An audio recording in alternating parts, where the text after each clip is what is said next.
माझ्या एका छोट्याशा चुकीमुळे संपूर्ण 1 लिटर दूध इथे नासलं होतं. काल आमच्याकडे लाईट नव्हती आणि दूध तापवून ठेवायचं मी विसरले. आता दूध नासलंच आहे तर म्हटलं चला याचं काहीतरी बनवूया. त्यामध्ये थोडंसं व्हिनेगर घातलं आणि म्हटलं चला याचं पनीर बनवूयात. मस्त असं पनीर तयार झालं होतं आणि आबीच्या टिफिनला सुद्धा आज मी पनीरचा पराठा बनवला होता.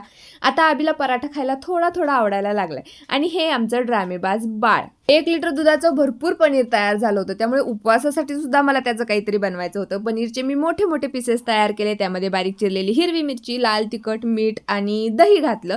त्याला मस्त 10 मिनिटं मी मॅरिनेट केलं होतं आणि भगरीचं जे पीठ असतं ना त्यामध्ये डिप करून मी त्याला शॅलो फ्राय करून घेतलं.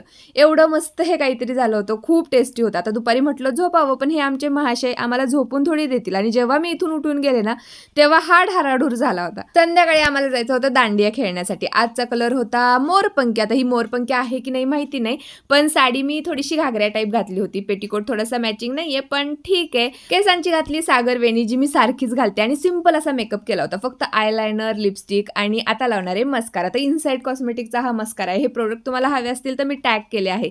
झटपट मी अशी तयार झाली आणि आता निघालो दांडिया खेळण्यासाठी. आमच्या अनुबाईला सुद्धा आज दांडिया खेळण्याचा मूड आला होता.